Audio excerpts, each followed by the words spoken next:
کیا آپ نے کبھی سوچا ہے کہ انسانی تاریخ کی ابتدا کہاں سے ہوئی؟ ہم سب جو آج اس دنیا میں زندگی گزار رہے ہیں، اس زمین پر ہمارا پہلا قدم کیسے پڑا؟ ایک ایسا وقت تھا جب نہ کوئی شہر تھا، نہ کوئی سلطنت، نہ ہی انسانوں کی کوئی آبادی۔ پھر اللہ رب العالمین نے اپنی حکمت کے تحت ایک ایسا فیصلہ فرمایا جس نے پوری دنیا کی تاریخ کا رخ بدل دیا۔ یہ داستان ہے پہلے نبی اور پہلے انسان حضرت آدم علیہ السلام اور حضرت حوا علیہ السلام کی، اور اس عظیم آزمائش کی جس کے بعد انہیں جنت سے زمین پر اتار دیا گیا۔ آخر وہ آزمائش کیا تھی؟ شیطان نے انہیں کیسے بہکایا اور انسانی نسل کا آغاز کیسے ہوا؟ آئیے قرآن مجید اور صحیح احادیث کی روشنی میں اس حقیقت کو جانتے اور سمجھتے ہیں۔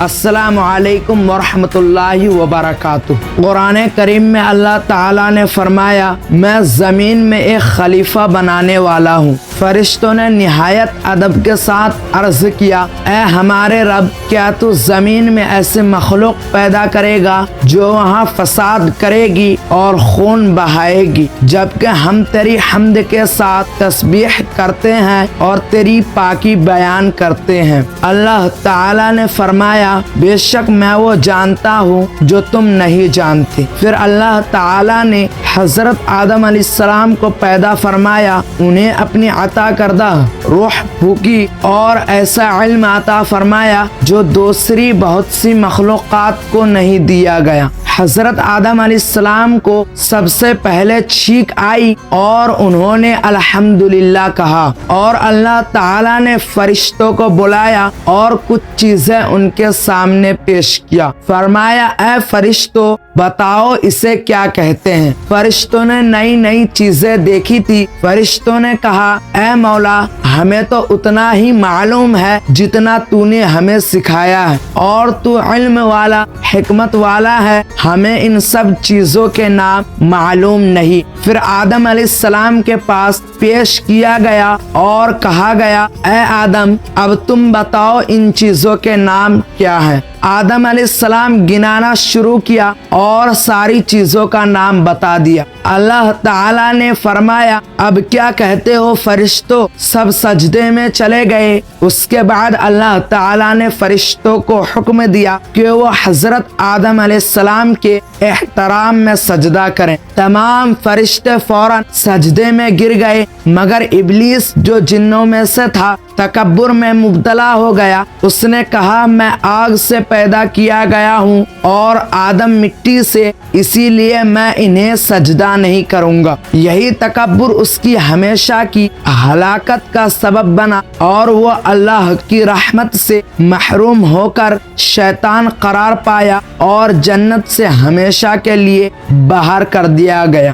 حضرت آدم علیہ السلام کی پیدائش کے بعد اللہ تعالیٰ نے ان کے لیے جنت کو آرام، سکون اور نعمتوں کا مقام بنایا۔ جنت میں ہر طرح کی نعمتیں تھی، تب بھی حضرت آدم علیہ السلام اکیلا پن محسوس کر رہے تھے، تو اللہ رب العزت نے آدم علیہ السلام کی بائیں پسلی سے حضرت حوا کو پیدا فرمایا، یعنی بنایا، تاکہ وہ ایک دوسرے کے لیے باعث سکون ہو، ایک دوسرے سے چین و قرار حاصل کر سکے۔ قرآن مجید میں اللہ تعالیٰ فرماتا ہے کہ اس نے انسانوں کو ایک ہی جان سے پیدا کیا اور اسی سے اس کی بیوی کو پیدا فرمایا۔ حدیث شریف میں بھی ہے کہ حضرت حوا حضرت آدم علیہ السلام کی پسلی سے پیدا کی گئی۔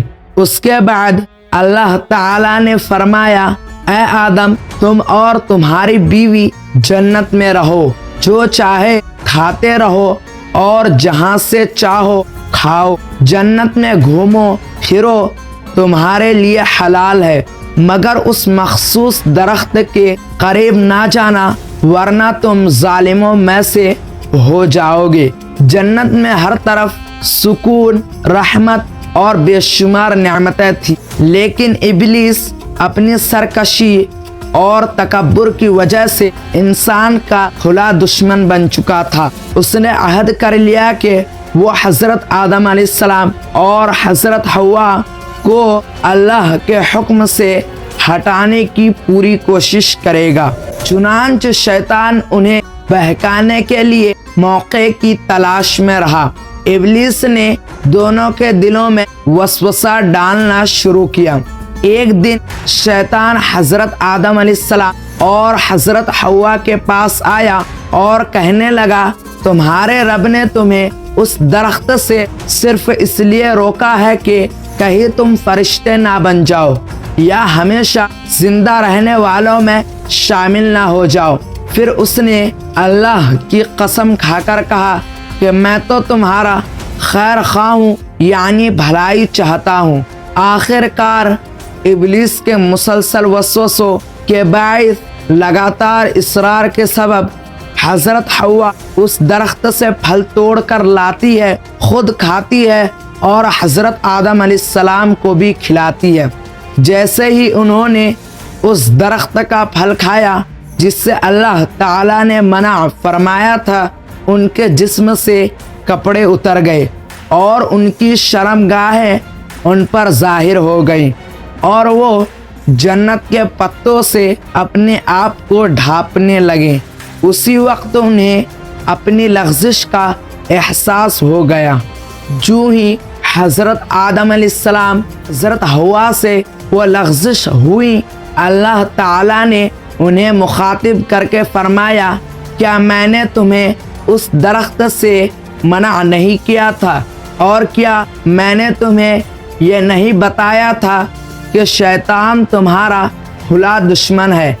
یہ وہ وقت تھا جب حضرت آدم علیہ السلام نے اپنی خطا کو فوراً پہچان لیا۔ انہوں نے ابلیس کی طرح تکبر یا ضد کا راستہ اختیار نہیں کیا، بلکہ نہایت عاجزی اور ندامت کے ساتھ اپنے رب کے حضور جھک گئے۔ آدم علیہ السلام اور حضرت حوا نے دل کی گہرائیوں سے دعا کی، ربنا ظلمنا انفسنا وان لم تغفر لنا وترحمنا لنکونن من الخاسرین۔ اے ہمارے رب، ہم نے اپنی جانوں پر ظلم کیا، اگر تو ہمیں نہ بخشے اور ہم پر رحم نہ فرمائے تو ہم یقیناً خسارہ یعنی نقصان اٹھانے والوں میں سے ہو جائیں گے۔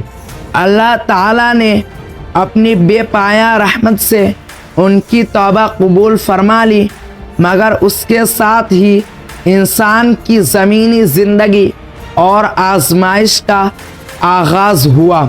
اللہ تعالیٰ نے حکم فرمایا کہ اب تم سب زمین پر اتر جاؤ، ایک مقررہ وقت تک وہیں رہو گے، وہیں تمہاری زندگی ہوگی، وہیں تمہاری موت آئے گی اور پھر وہیں سے تم دوبارہ اٹھائے جاؤ گے۔ جو جنت کا دروازہ وقتی طور پر بند ہوا اور زمین پر انسان کی طویل آزمائش کا سفر شروع ہوا۔ یہ وہ وقت تھا جہاں سے انسانی تاریخ کے ایک نئی دور کی شروعات ہوئی، ایسا دور جس میں ہدایت، امتحان، صبر، توبہ اور اللہ تعالیٰ کی اطاعت ہی کامیابی کا راستہ قرار پائی۔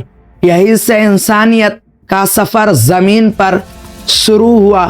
حضرت آدم علیہ السلام اور حضرت حوا کا یہ واقعہ ہمیں یہ سبق دیتا ہے کہ انسان سے خطا ہو سکتی ہے، غلطی ہو سکتی ہے، لیکن اصل کامیابی اپنے خطا کو تسلیم کر کے، اپنی غلطی کو مان کر اللہ تعالیٰ کی بارگاہ میں سچی توبہ کرنے میں ہے۔ اللہ تعالیٰ اپنے بندوں کی توبہ قبول فرماتا ہے اور اپنی رحمت سے نوازتا ہے۔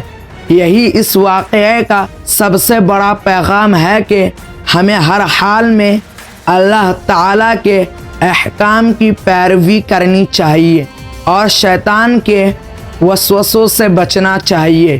اگر آپ کو قرآن و سنت کی روشنی میں پیش کی گئی یہ اسلامی حقیقت پسند آئی ہو تو اس ویڈیو کو لائک کریں، اپنے عزیزوں اور دوستوں کے ساتھ شیئر کریں اور ہمارے چینل راہ نجات کو سبسکرائب کریں، بیل آئیکن ضرور دبائیں تاکہ ایسی مزید اسلامی جانکاری سب سے پہلے آپ تک پہنچتی رہے۔